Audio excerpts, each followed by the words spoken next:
Cây thị ma, tội ác bên gốc thị cuối làng. Ở cuối làng Đoài, nơi con đường đất nhỏ dẫn đến cánh đồng hoang, có một cây thị cổ thụ đã sống hàng trăm năm. Người dân đồn rằng cây thị này chứa linh hồn oan khuất, khiến ai đi ngang qua vào ban đêm đều nghe thấy tiếng khóc thảm thiết. Quyên, một cô gái trẻ trong làng, không tin vào những lời đồn đại ấy. Một đêm trăng mờ vì lời thách đố của đám bạn, cô quyết định đi đến cây thị để chứng minh rằng đó chỉ là những câu chuyện hoang đường. Gió thổi rì rào, ánh trăng lấp ló qua những tán lá dày đặc. Khi Quyên đến gần, cô chợt cảm thấy rợn người bởi một mùi hương kỳ lạ, vừa thơm ngọt vừa lạnh lẽo. Đứng dưới gốc cây, cô nhìn lên và thấy quả thị vàng óng ánh như đang mời gọi cô hái xuống. Chỉ là một cây thị thôi mà, Quyên tự trấn an. Nhưng ngay lúc cô vừa đưa tay chạm vào quả thị, tiếng thì thầm vang lên bên tai: "Đừng hái, đừng lấy, máu đã thấm nơi đây." Quyên giật mình quay lại nhưng không thấy ai. Đột nhiên, đất dưới chân cô mềm nhũn như bùn, lộ ra một hố nhỏ. Cô hoảng sợ, nhưng sự tò mò thôi thúc cô cúi xuống nhìn. Trong hố là một bộ xương người với chiếc vòng cổ quen thuộc, chiếc vòng của bà Bích, một người phụ nữ trong làng đã mất tích bí ẩn cách đây nhiều năm. Quyên sợ hãi định chạy đi, nhưng một bàn tay lạnh toát giữ chặt chân cô. Từ bóng tối, một bóng dáng mờ nhạt hiện ra, chính là bà Bích, với đôi mắt đỏ ngầu và giọng nói u uất: "Họ đã giết tôi, ngay tại đây. Đừng để bí mật này bị chôn vùi mãi mãi." Quyên ngất lịm đi. Khi tỉnh lại, cô thấy mình đang nằm trên giường, bao quanh bởi đám bạn hoảng hốt. Cô kể lại mọi chuyện nhưng không ai dám tin. Tuy nhiên, sau đó vài ngày, người dân làng đã đào gốc cây thị và phát hiện nhiều bộ hài cốt khác, hé lộ sự thật kinh hoàng về những tội ác được che giấu trong quá khứ. Kể từ đó, cây thị ma bị chặt bỏ, nhưng người dân trong làng vẫn không dám bén mảng đến khu vực ấy, vì vào những đêm không trăng, tiếng khóc của bà Bích vẫn vang vọng, như nhắc nhở rằng mọi tội ác đều không thể thoát khỏi sự phán xét. Phần 2. Lời nguyền dưới gốc thị. Sau khi cây thị ma bị chặt bỏ, Quyên cứ nghĩ mọi chuyện đã kết thúc.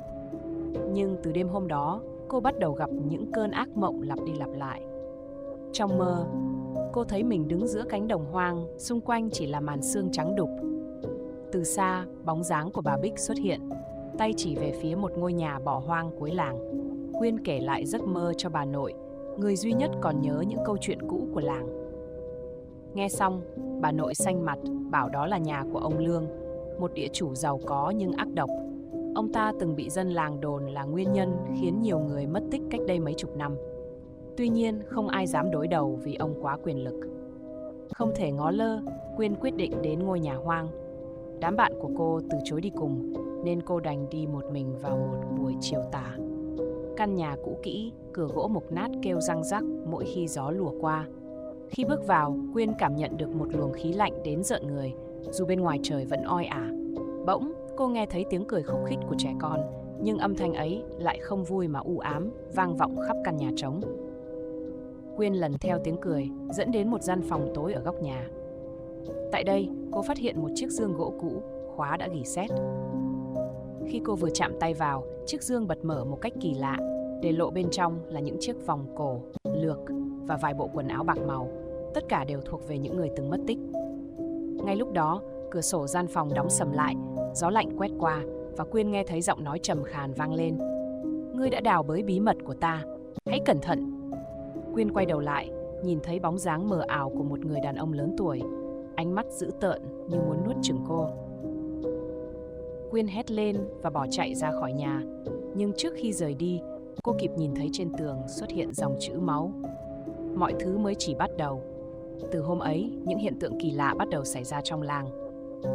Vật dụng trong nhà dân tự di chuyển, tiếng gõ cửa giữa đêm mà không ai ngoài đó, và tiếng cười trẻ con vọng ra từ cánh đồng hoang. Quyên biết rằng lời nguyền dưới gốc thị vẫn chưa được hóa giải, và số phận của cô có lẽ đã bị cuốn vào chuỗi tội ác không hồi kết này. Phần 3. Lời thì thầm trong gió.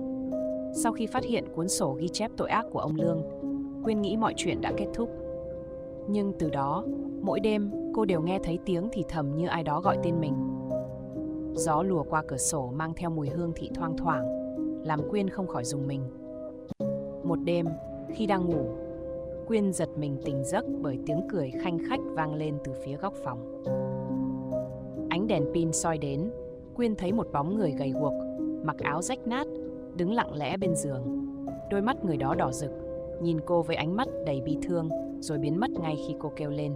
Sáng hôm sau, Quyên tìm đến nơi từng là gốc cây thị để tìm lời giải. Tại đây, cô thấy mặt đất nứt nẻ, và từ khe nứt, một bàn tay xương sẩu vươn lên như đang cầu cứu. Cảnh tượng khiến cô hoảng sợ, nhưng tiếng nói quen thuộc của bà Bích vang lên trong đầu. Hãy giải thoát cho chúng tôi. Hiểu rằng vẫn còn những oan hồn chưa siêu thoát, Quyên tìm đến trưởng làng, đề nghị lập bàn thờ ngay trên mảnh đất cũ. Từ hôm ấy, tiếng thì thầm và bóng ma biến mất, nhưng Quyên luôn cảm thấy có ánh mắt dõi theo mình, như một lời cảm ơn thầm lặng từ những linh hồn đã được giải thoát.